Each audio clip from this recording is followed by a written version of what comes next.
All right, music fans, welcome back yet again to the Real Music Observer. It's Dave observing real music in real time for real people, just like you right there.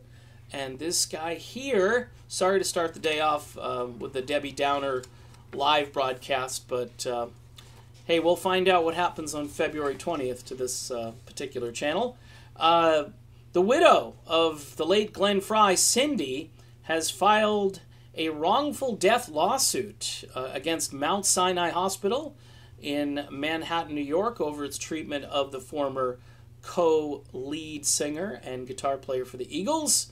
It was about 2 years ago now that Glenn left planet Earth. As a result, it looks as though the gastroenterologist, his name is Stephen Iskowitz, is getting a summons, okay, that he's going to be charged with this wrongful death lawsuit. Frey had been under this guy's care since October 16th of 2015.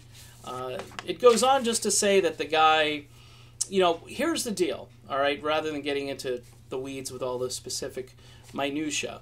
When I first heard that Frey had passed, I was like, well, what happened to him? This was a very short period of time from his admittance to the hospital to all of a sudden he's gone. And looking at what this stuff was, I'm thinking to myself, do people always die from this so quickly? I mean, there were complications, there were infections, and Cindy Frey, I think rightfully here, is trying to get to the bottom of it and find out, hey, was this, you know, a complete botched treatment? And from a layperson's point of view, I would have to say, yes, it seems that way, and she has every right to pursue this. Look, it's, you know, and the funny thing is, this guy had all the money in the world, so he could go to the best hospital to see the best doctor and get the best treatment. I guess here it didn't work out where money typically buys you more time on planet Earth. Maybe, you know, Bob Seger was saying they did everything, you know, they were trying to keep him alive, and they did everything they could to keep him alive. But maybe at the beginning stages of this, they went down some roads that ended up where he had this infection, he had all these complications, and and at that point, it didn't work out. And Glenn passed. And it's a shame because, you know, people have diagnoses of things that seem to be a lot worse, and they get out of it. Maybe they struggle for a while, but eventually they come back. I mean, I think of like David Crosby, for crying out loud, and, you know, he's still with us.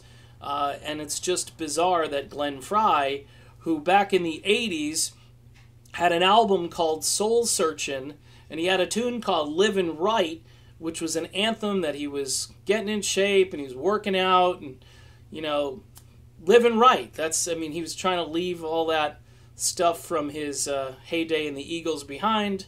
My guess is he probably kicked the drugs and so forth. And, you know, I know it's 30 years later and he's 67 and so forth, but Glenn looked good. I mean, he looked like a pretty healthy guy, but then again, who knows? It's just one of those things where you do your observing and you think to yourself, yeah, this seems like just a weird thing. So Cindy Frey suing, I think she's right to sue the hospital and to find out, at least get to the bottom of this and know exactly what happened, and that way maybe there'll be some closure for her. I mean, it's just got to be just heartbreaking as to just 2 years now, and you know, we all miss Glenn, and Deacon's doing a great job in the Eagles, but we all definitely miss Glenn. All right, for the Real Music Observer, it's Dave observing real music in real time for real people, and we'll be back soon with more real information for you. So hang in there and subscribe, okay? Subscribe and do all that stuff I told you in the last video. Talk to you later.